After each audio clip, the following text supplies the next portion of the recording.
have a reggae MYLITIS. Welcome to REGGAE MYLITIS, your musical catalyst. So today we are going to talk about dancehall music and its impact on violence and crime in society. Now, recently, Prime Minister Andrew Holness came out and said that the musicians should take responsibility for the crime that is happening in society. Well, they receive a lot of backlash for that because artists and people in the entertainment sector disagree with what Andrew Holness has to say, and some of them are burning him out because they must say in the election campaign, politicians just don't use dub plates from various artists for record. So if it is that music contribute to crime, then why them use it as part of the election campaign? Now, Damion Crawford, a former MP and of course a senator or vice president of the People's National Party, came out in support of dancehall music and said that Andrew Holness should not blame dancehall music for the violence in society. Alright, he was speaking on IRFM's Entertainment Buzz with Kashima Francis and DJ Bone. So let's have a listen and then we're going to pick it up and discuss. Now, as a politician, what is your take on this statement about entertainers and politicians? Who is to be blamed for the crime and violence? Because they're saying that it's, the politicians. Some say it's the entertainers. What say you? Well, the only person that should be blamed for crime is the criminal. However, as it relates to the responsibility for the reduction, it falls with the politician.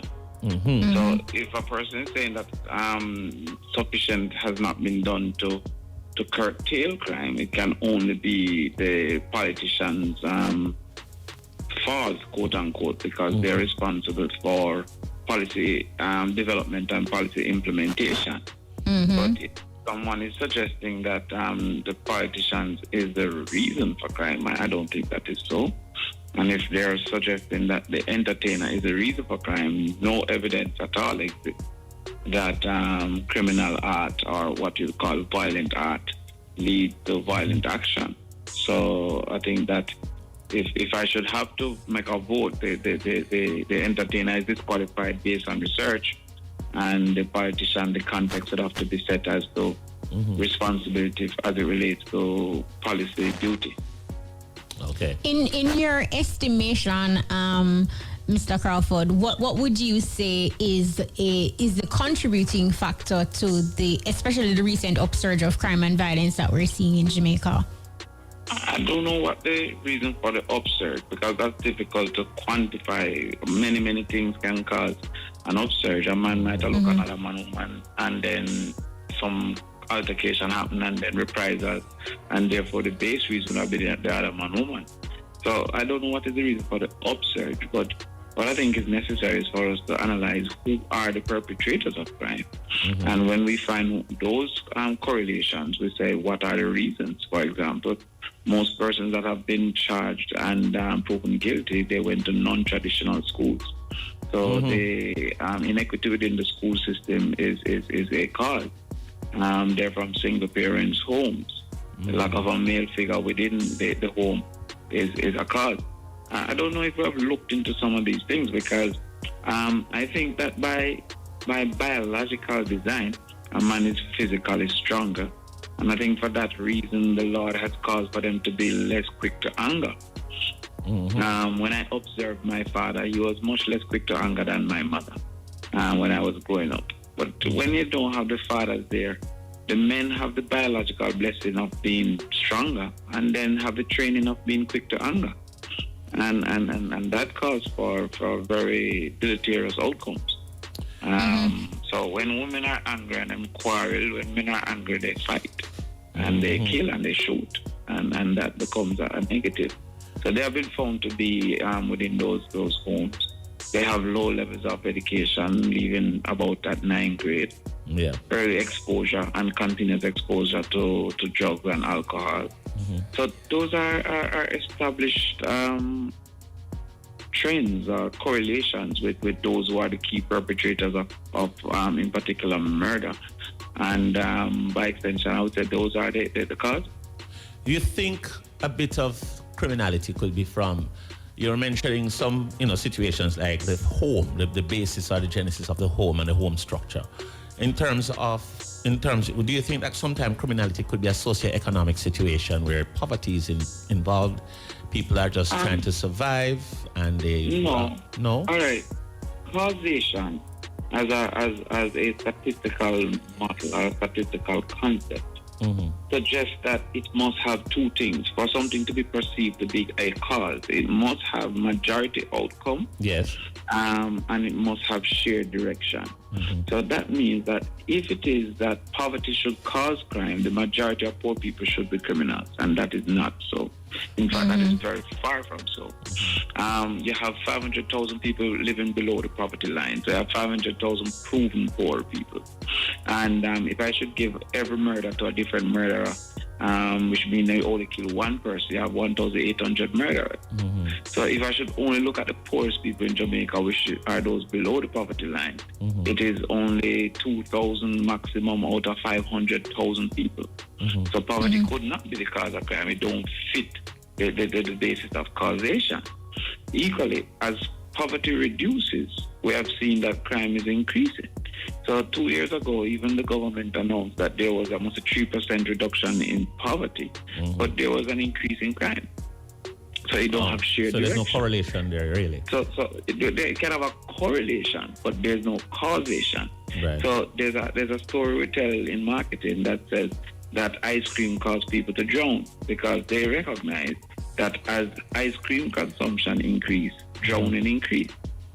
Now, I'm going to say how ice cream make people drown. Exactly. There's a correlation because it have shared direction.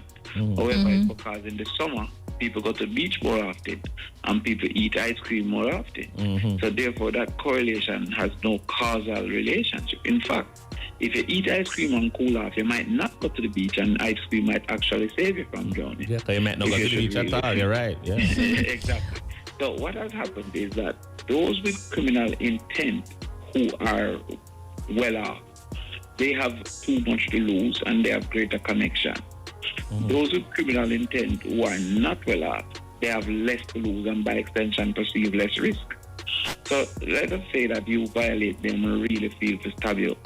When I look for my house nice and comfortable, I look down on Kingston and entertain myself with people like Bill, I'm not going to do it because I have too much to lose. I have a nice family, my girlfriend beautiful, I have a job, people respect me, nobody violate, I eat what I want, my bank account have a little thing in it, I have too much to lose. But a man who have nothing sleeping beside his mother at 35 and 22, and him have no food to eat, and him have a light bill, and everybody same what list, and him friend them dead, and him can't forget it because every week another one. He might now not have enough to lose, and by extension don't perceive the same risk and therefore avoid it as I do. But that is not a causal effect. That might be I can't remember the term, but basically it caused for it to accrue upon, to multiply the impulse. But I don't think it caused him to get there.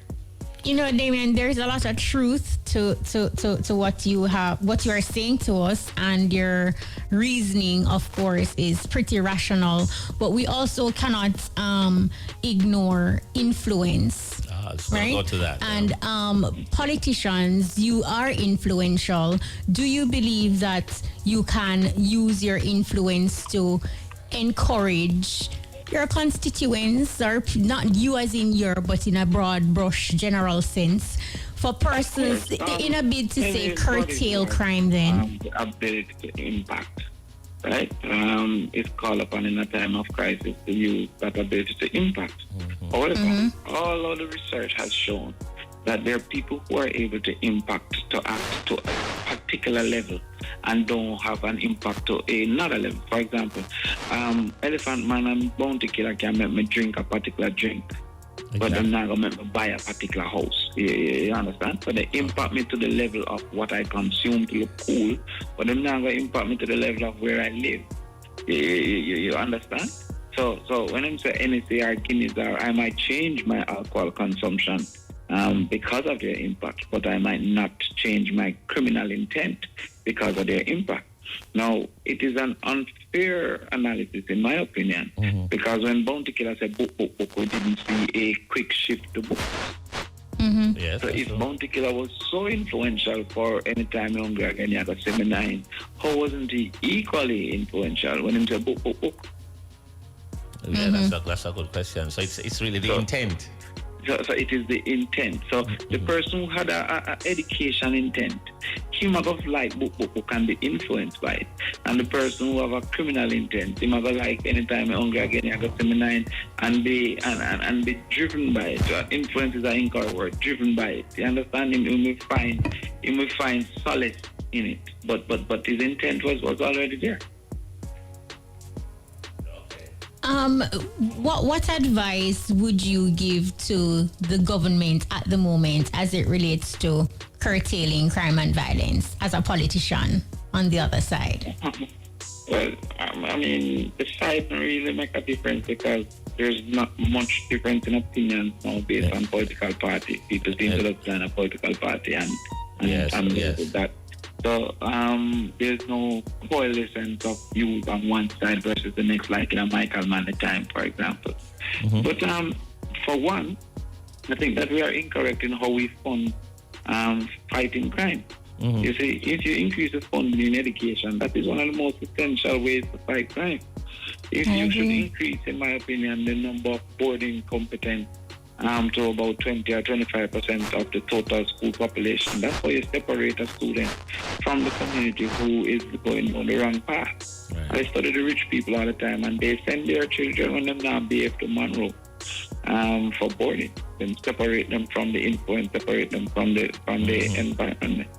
No matter how a student rate you, if you spend 2 hours with you and then go home to spend 22 hours with the other negative influences, he will be negatively influenced.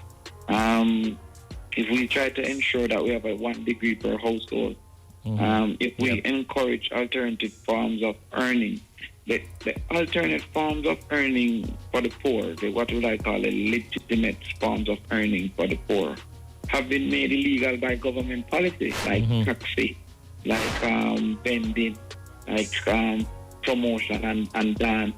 But if a youth want to basically buy an Axie or he want to buy a vehicle, he almost have to go in a scamming if he don't have a certain level of education and a certain level of investment. Right. We have made the competing areas of earning illegal. So if I need to I'm going to be a vendor, many of whom higgler, remember what you call higgler? Eventually them say it was a bad term and call them ICI. You know much people buy house of Portmore out of being a higgler. Exactly. But no, you see them on TV, them are run from police and it's a different story. I'm going to try to be a promoter. You can't go past 4 o'clock and all of that. So what you have done now is to make the negative seem fashionable and the positive unfashionable, because it is no return, no resources behind it. So I think that when we are focusing directly on the fever and not looking for what is the root cause of the fever. Yes, if we say, for example, that them go to non-traditional schools, then there should be a sustained attempt to improve non-traditional schools so that then can operate like traditional schools. Like, why is it that you can go KC and have 85% chance to get 5 subjects, but if you go Tarrant, you might have a 10% chance? And by extension, when you left, you can't work a bank. And because you can't work a bank, you can't buy a car. And because you can't buy a car, you start look at a way now to get a banger phone. And having got a banger phone, you have to defend your money with a gun. And then you're a murderer. Yeah. You know, Damion, one of the things I must tell you, I want to thank you so much for talking to us. I mean, the way you've broken down the analogy, it actually brings a lot of clarity to some of the things that we were trying to find and put together here. So I want to thank you for your time, especially for coming on tonight. And as we're wrapping, Damion, you actually brought it full circle in showing how the buck starts and stops with government. Because putting the right infrastructures in place, it can quell a lot of things. But through policies are directed towards the flu and not the cause of the flu. Most times it's another ailment. Like you have a headache, but it's really a brain bleed you have, it's an aneurysm or something you have, and you keep on put ice in your head. One time you should have tried to fix the blood that is leaking out of your brain. You're fixing the source, not the symptom. Of Yeah. course. Mhm. Exactly. Exactly, bro. Thank you very much. Thank you. Damion. Thanks for making time. But Damion Crawford, they're making some good points as it relates to dancehall music. And then basically I say dancehall music in and of itself don't really contribute to crime. Alright, so first and foremost, I want to say that there are many factors that contribute to crime in Jamaica, not just one factor. So dancehall in itself is not the only thing that contributes to crime and violence in society, especially murders, right? But I do admit that dancehall music plays a role in supporting crime and violence. You understand? But make we talk about that first, then we go to the other factors, because the politicians themselves have to be blamed too. But when you look on the lyrics over the years of dancehall music, whether it be with the Gully Gaza, the Bounty Killer, the Mad Cobra, the Super Cat, or Ninja Man, anybody, you have to understand that the music is very powerful. You understand? And while positive music from any of these artists I call can influence somebody to do positive things, so can the negative. For example, me, I'm a Bounty Killer fan, right? I'm a listen to all Bounty Killer. Whether it be girl tune, gun tune, positive tune. And to be honest with you, I am influenced by Bounty Killer's positive tunes. Whether it be book, or whether it be poor people governor, sending a message to the guy and say them at Ogana, the lady, she baby. You understand? But you have other people who are going to use Bounty Killer, hardcore gun lyrics them as motivation, because inherently in them, they have a spirit of violence. You understand? They have a spirit of violence. And when them hear a killer or any other violent music, that might trigger them to go do crime. But the deeper issue right now is what create that violent spirit in these individuals, to the extent when them hear a violent song, them are go pick up them gun and they go kill people. You understand? You have tune where I say, yo, go in at the church, because you know me no play. You have KARTEL I say, all if a pastor lap you sit down in a shutter drive through you like buke up that people. We just see recently gunman go in a church to kill a woman. You understand what I say? But what create that violent spirit in people, that even the music can trigger that violence? It has to come back down to, as I said, the several other factors, which include the politicians, because since the 60s leading up to now, the politicians themselves have created a violent society by indoctrinating the youth them into tribal war and tribal politics. You understand? So when the politician in the 70s and 80s give the youth them gun, create garrison in order to sustain votes, that in and of itself create a legacy of violence, to the extent where we develop a violent spirit, that anything that we hear violent will trigger the violence within us. So when I look at that now, when an artist go into the music and say, boy, may I sing boy when me see in a society, true, the violence, yes, but why you have to sing a song as the perpetrator of the violence and not the victim? Why you not take the side of the victim if you are sing boy what you see in a society? Because in society we don't just have perpetrators of violence, we don't just have murderers, we have victims and the family suffer. So why you not tell your story from that angle? You understand what I say? And reflect what is being done in society, where we see victims, people fall victims of violence. As I say, we have a lot of songs that do that, and some of them are big songs. You understand? You have songs where I say too much blood in the street, you understand? Down in the ghetto with the poor and everything, and they go now with the politician them a bring, and the crack and the cock can support the killing. Those are reality, those are things that happen in a society. And you say Bounty Killer clearly take the side of the victims instead of the perpetrators. You understand? So that is what we want to see. And a song like that hit out against the politician. You understand? The politicians who create mayhem in society from the 70s up until now. From the 60s really up until now. You understand? Where we see where them create a society where people have literally war with one another to survive sometime. You understand? And when people see people like you, dancehall artists, will go through the struggle over the years, and you break out of the ghetto and become a big star, and you sing things positively will influence them, then will look up to you. Likewise, if you sing the negative thing, them are going to look up to you and be motivated by you as well. Don't deny that music is a powerful force and it influences people. Because look at it, if you're a loving person and you listen to a whole heap of love song, you know, feel like say you're deeply in love. You understand? When you hear a love song, you respond to the love song in a loving way. So if you're a violent person, you're not going to respond to a violent song in a violent way. You understand? So we have to take the responsibility and know say the music has power, and the politician them help create a violent society and violence in people. That the least little thing we hear that is violent, it trigger anger and violence in us. Violence in itself is also in the music, not just the lyrics, but the lifestyle of these artists. VYBZ KARTEL, whether we believe him innocent or not, he got charged for murder. Tommy Lee, them all him for gun. Laden, them all him for gun. Ninja Man, they're prison for murder. We have to understand that music is very powerful. If music did not have that power, then Bob Marley would not be relevant nearly 40 years after him dead. Up to today, the message of Bob Marley sing of one love, Africa unite, still a unite people, still a bring people towards each other, still a make people live in a love, not just in a Jamaica, but the world over. So the artists, them have the responsibility. So don't just point fingers at the politician. And you, Mr. Politician, you have the responsibility as well. So don't just come try point fingers at the artists and the music. You understand what I say? If you want the music clean, you have to clean up the politics. And musicians, you have to clean up the music as well. Don't get the politician them no ammunition for the gun what them provide for the people. You understand? You can't beat the system and promote the system at the same time. So just clean up the act, and Devin the Doctor have a good song named Systematic where you can check it out. It pretty much a talk about what may I say. He might bash the politician them, but at the end of the day, he must say the artists them have responsibility for play as well. So it's not a one-sided story. It's a two-sided story. The violence is caused by politicians. The violence is caused through the music, by the music as well.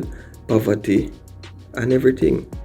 But let me know what you think in the comment section. You can leave a like on the video. Remember to share and subscribe to the channel, and tune into Reggae MYLITIS for more on dancehall discussion and reggae discussion. You have a reggae my life.